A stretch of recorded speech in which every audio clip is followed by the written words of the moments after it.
Paper ব্লকের factory খুলে 50 লক্ষ টাকা কমিশন না দেওয়ার অপরাধে ত্রিপুরা সিপাহীজলা জেলা বিশালগড় বিধানসভা কেন্দ্রের বিধায়ক সুশান্ত দেবের ঘনিষ্ঠ রণবীর দেবনাথ ও তার সাঙ্গপাঙ্গরা মিলে বিজেপির প্রাক্তন পৃষ্ঠা প্রমুখ ও বিজেপি জেলা সদস্য অনুপ কুমার সাহার বাড়িতে ঢুকে দফায় দফায় দুইবারে মোট 4 রাউন্ড গুলি চালায়। এতে আতঙ্ক ছড়ায় গোটা নেতাজি নগর এলাকায়। শুক্রবার বিকেলে বিজেপির প্রাক্তন পৃষ্ঠা প্রমুখ ও বিজেপি জেলা সদস্য অনুপ কুমার সাহার স্ত্রীকে ভিডিও কলের মধ্যে দিয়ে তার কাছে 50 লক্ষ টাকা দাবি করে। বিধায়ক ঘনিষ্ঠ রণবীর দেবনাথ অনুপ কুমার সাহাকে হুমকি দেয়, শুক্রবার সন্ধ্যার মধ্যে টাকা মিটিয়ে না দিলে পরের দিনের সূর্য ওঠার আগে অনুপ কুমার সাহার দেহের মধ্যে গুলি চালিয়ে তাকে প্রাণে মেরে ফেলা হবে। কিছুক্ষণ পরে রণবীর দেবনাথের সাঙ্গপাঙ্গরা অনুপ কুমার সাহার বাড়িতে ঢুকে 2 রাউন্ড গুলি করে।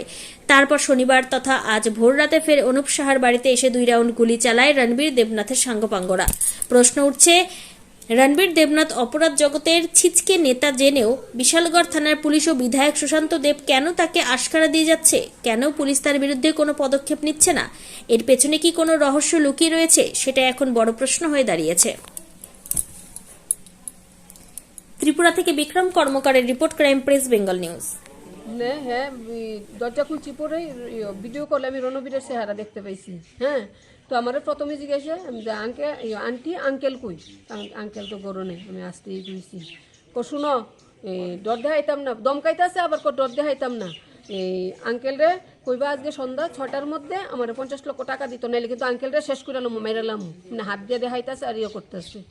তারপরে পাঠাইছে ছেলেটি, তারা পকেট থেকে বন্দুক বাইর করতেছে। এরপরে আমি তাড়াতাড়ি ভয়ে দরজাটা বন্ধ করে লাইছি।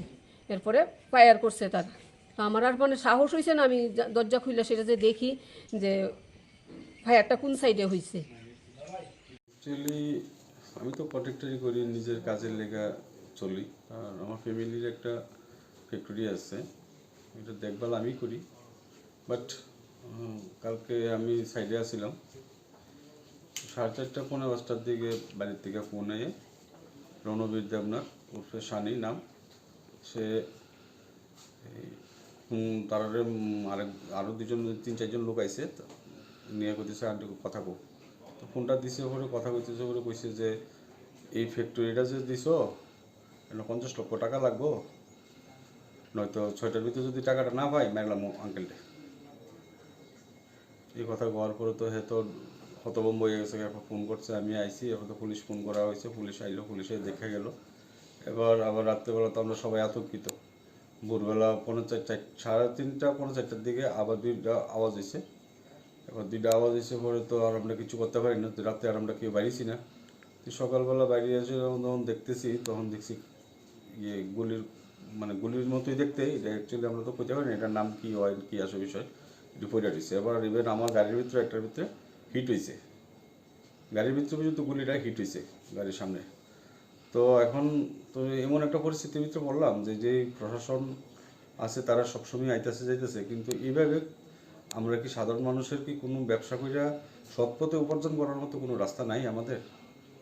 আর শুধু প্রশাসনের কাছে এতটুকু দাবি, আর আমাদের ত্রিপুরা রাজ্যের সিএমের কাছে আমার বিনীতভাবে অনুরোধ, আমি কোনো পার্টি নিয়ে কোনো কথাই কইতে রাজি না,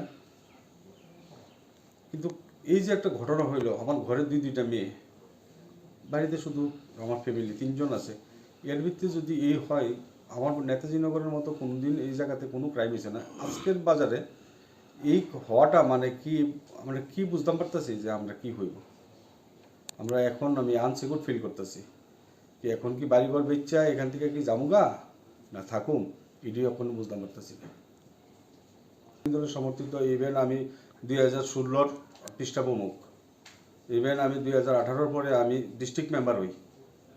আমি এখন মেয়ের পড়াশোনার খাতিরে আমি সময় দিতে গিয়ে, সেটা আগরতলা মেয়ের পড়াশোনা করাতে গিয়ে আমি সময় ঠিকমতো দিতে পারি না দিকে আমি পার্টির থেকে সদস্যপদ করছি না, কিন্তু আমার পদরারে আমি করেছি। কারণ হইলো পার্টিতে থাকতে গেলে পার্টিটা সময় দিতে হবে, কিন্তু আমার কাছে আমার ফ্যামিলিতে আর কেউ নাই আমি ছাড়া, আমার মাও নাই, আমার বাবাও নাই।